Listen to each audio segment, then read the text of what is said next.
जिले में और जिले के विभिन्न ब्लॉकों में, तहसीलों में, सभी जगहों पे योग का अभ्यास किया जाएगा। पुलिस लाइन, पीएसी ग्राउंड, सभी जगहों पे।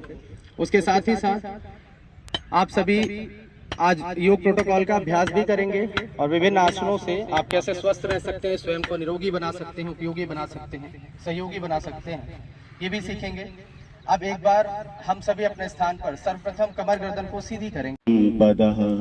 सुपदः शुभं कुरु त्वं कल्याणं आरोग्यं धनसम्पदः दीपज्योति परम ज्योति दीपज्योति परम ज्योति दीपज्योति जनसम्पदः आरोग्यं धनसम्पदः शुभं कुरु त्वं कल्याणं आरोग्यं धनसम्पदः दीपज्योति परब्रह्म दीपज्योति।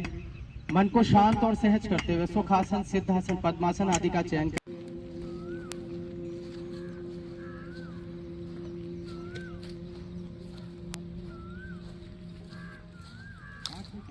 अब एक साथ गायत्री मंत्र का भी उच्चारण करेंगे। ओम भूर्भुवस्सुः तत्सवितुर्वरेण्यं भर्गो देवस्य धीमहि धियो यो नः प्रचोदयात्। आइए एक बार अब सभी दोनों हाथों की हथेलियों को ऊपर की तरफ लाएंगे, उन्हें रब करिए आपस में अच्छे से। जो ऊष्मा निकलती है उसे आंखों पे, नसों पे, गालों पे, कानों पे लगाएंगे। अब अपने स्थान पर आंखों को खोल लेंगे। सर्वप्रथम अब क्रियात्मक अभ्यासों को शुरू करने के पहले जो विधि है हमारे यहाँ दीप प्रज्वलन की, किसी भी शुभ कार्य को हम वहीं से शुरू करते हैं। तो एक प्रकार करते हुए पहले सूक्ष्म व्यायाम का अभ्यास कर लेंगे हम लोग क्रियात्मक स्थितियों में। लंबी गहरी सांस को भरते हुए धीरे धीरे आप अंदर की तरफ आएंगे। डीप ब्रीथिंग करिए, फिंगर्स को ऐसे श्वास को भरते हुए अंदर की तरफ आएंगे। अब ये अभ्यास अर्थराइटिस, रेमेटाइटिस अर्थराइटिस जैसी व्याधियों में भी लाभकारी है। डीप ब्रीथिंग करते हुए ऐसे सूक्ष्म व्यायाम का अभ्यास कर लीजिए। ये सभी अभ्यास प्रोटोकॉल में भी हैं। ब्रीथिंग करते हुए ऐसे समग्रता का भाव हो, एक जिज्ञासा हो, विश्वास हो। अब आप सभी कलाइयों को धीरे धीरे नीचे की तरफ ले जाएंगे, फिर से श्वास को छोड़ेंगे। देन ब्रीथिंग करते हुए ऊपर आइए लंबे लंबे श्वास के साथ। ये सभी अभ्यास सर्वाइकल स्पॉन्डिलाइटिस आदि जैसी व्याधियों में भी इफेक्टिव रहेंगे। अब अंगूठे को अंदर रखेंगे आप सभी, मुट्ठी बंद करिए। अब क्लॉकवाइज चलाएंगे हम सभी, 3 to 5 टाइम्स रोटेट करिए, 3 से 5 बार ऐसे श्वास पर श्वास, एक निश्चय का भाव हो, निरंतरता पूर्वक। चलिए विपरीत दिशा में भी इसी अभ्यास क्रम को दोहराएंगे। लंबे लंबे श्वास को भरते हुए पूर्ण जिज्ञासा पूर्वक, अनुग्रहित होकर, एक विश्वास हो, उत्साह हो, एक समर्पण हो आप सभी के भीतर। अब डीप ब्रीथिंग करते हुए अंदर की तरफ आइए, लंबी गहरी सांस को भरेंगे आप सभी, पुनः धीरे धीरे बाहर की तरफ जाएंगे। ऐसे ही एक एक अंग प्रत्यंग को सक्रिय करते हुए श्वास पर श्वास, ब्रीथिंग करते हुए समग्रता का भाव हो, एक निश्चय हो जीवन में, एक जिज्ञासा के साथ, एक रिदम के साथ ऐसे एक एक अभ्यास को करते रहिए। पुनः डीप ब्रीथिंग करते हुए ऊपर आइए, स्ट्रेट, हाथ कान से लगेंगे। विधि अच्छी होगी, right method, right timing, concentration और कंटिन्यूटी, ये 4 शब्द हमेशा मैं बोलता हूँ। धीरे धीरे नीचे आइए सांस को छोड़ते हुए, पुनः ब्रीथिंग करते हुए ऊपर आइए। दोनों हाथ आप कान से लगाओ, ये अपने आप स्वतः सीधा हो जाएगा। फिर धीरे धीरे नीचे आइए, सांस को छोड़ेंगे, पुनः फिर से डीप ब्रीथिंग करते हुए ऊपर आइए, हाथों को कानों से लगाएंगे, लंबी गहरी सांस को एक बार पुनः भरेंगे। अब स्पॉन्डिलाइटिस में जो सबसे कॉमन सी समस्या होती है, दोनों हाथों को नीचे रख लेंगे, रिलैक्स करेंगे। सबसे जो कॉमन सी प्रॉब्लम होती है क्या होता है, एक तो पेन शुरू होता है, फिर साथ में शोल्डर पे, रिब्स पे पेन होना, फिर सर्वाइकल स्पॉन्डिलाइटिस में आप देखते हैं जनरली फिर लोगों को कुछ समय के बाद चक्कर भी आने लगता है।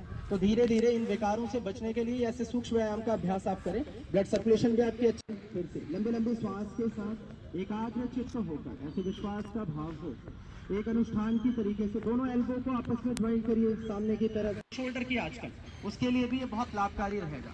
बोथ हैंड्स को अब आप इंटरलॉक करेंगे, दोनों हाथों को इंटरलॉक करिए, आगे मस्तिष्क पुनः इनहेल, लंबी गहरी सांस को भरते हुए फिर बैक से आइए। अब ये हेडेक माइग्रेन पेन में भी अच्छा रहेगा, नर्वस सिस्टम को भी आपके सक्रिय करता है। पुनः फिर से ब्रीथिंग करते हुए प्रेस करेंगे आगे मस्तिष्क पे, फिर बैक से आइए, लंबे लंबे श्वास के साथ, पूरे रिदम के साथ, लयबद्ध तरीके से, एक विश्वास हो जीवन में, हर पल हर क्षण में ऐसे उत्साहित होकर, समाग्रहित होकर, एक क्षण के लिए भी हम निराशावादी ना हो, हर पल हर क्षण आशावादी होकर जीने का संकल्प करते हैं। फिर से बैक से प्रेस करिए, मंत्रोच्चारण कर लेंगे।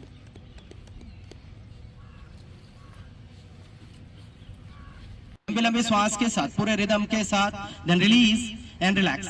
अब धीरे धीरे आप नेक को नीचे की तरफ लाएंगे, गर्दन को, ठुड्डी को कंठकोप से लगाइए, जालंधर बंद, श्वास को भरते हुए ऊपर आइए, लंबी गहरी सांस को भरेंगे, पुनः फिर से नीचे की तरफ जाएंगे, श्वास को छोड़ते हुए, डीप ब्रीथिंग करते हुए ऊपर आइए।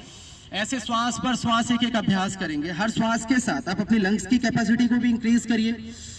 Then release and relax. अब दूसरी क्रिया इसी में, गर्दन को अब आप दाहिनी साइड ले जाइए। फिर क्रियात्मक अभ्यास हम अब खड़े भी कैसे होना, बिना हाथ के सपोर्ट के उठने का प्रयास किया करो आप, हैं? जिनसे हो पाए तो ऐसे ब्रीथिंग करते हुए उठ जाएंगे तो और अच्छा रहेगा। आप दोनों पैरों को हम सर्वप्रथम ज्वाइंट करेंगे, बोथ हैंड्स को इंटरलॉक करिए आप सिर के ऊपर।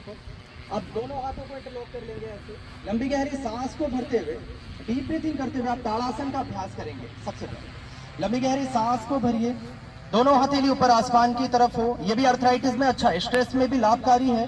एड़ी आपकी ऊपर की तरफ हो, पंजों पे होल्ड करेंगे, धीरे धीरे नीचे आइए, then down, release and relax. एक बार पुनः आइए, फिर से ऐसे श्वास को भरते हुए बोथ हैंड्स को ऐसे इंटरलॉक करिए। मैक्सिमम पुनः आएंगे, इसी अभ्यास को दोहराएंगे। ये छोटे बच्चों की हाइट के लिए भी बहुत लाभकारी होता है। लंबी गहरी सांस को भरिए, दोनों हाथ कान से लग जाए, हथेली ऊपर आसमान की तरफ ही होगी, धीरे धीरे नीचे आइए, रिलीज एंड रिलैक्स। ये कॉन्स्टिपेशन में भी आप कर सकते हैं, सुबह सुबह पानी पीने के बाद दिशा में जाएगी। दूसरे पैर की एड़ी को देखिए, ये बैक किक में भी अच्छा होगा, साथ ही साथ डायबिटिक जो है उनके लिए भी लाभकारी है। चेंज करिए, पुनः ये लेफ्ट से राइट से किया, साथ ही साथ स्लिप डिस्क में बहुत इफेक्टिव रहेगा।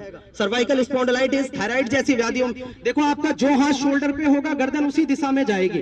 फिर से सांस को छोड़िए, बहुत लाभकारी अभ्यास है। दोनों दिशाओं में सांस को छोड़िए, धीरे धीरे ऊपर की तरफ आएंगे, फिर से लेफ्ट पे जाइए, अगेन एक्सहेल करते हुए धीरे धीरे श्वास पर श्वास एक रिदम के साथ हाथ कान से लगा, राइट साइड टर्न करते हुए जाइए, सांस को छोड़ते हुए दाहिनी तरफ एक्सहेल करेंगे। अब बाईं तरफ भी आइए, फिर से सांस को छोड़ेंगे, चलिए रिलीज एंड रिलैक्स। अब अगली क्रिया यहीं से सभी कोण आसन करेंगे। दोनों हाथों को आप शोल्डर के बराबर में रखिए, स्ट्रेट। अब 90 डिग्री बेंड करेंगे, एक्सहेल करिए सामने की तरफ। सबसे पहले अब दायां हाथ जो आपका है वो बाएं पैर के आगे जाएगा, पूरी हथेली जमीन पे होगी, ऊपर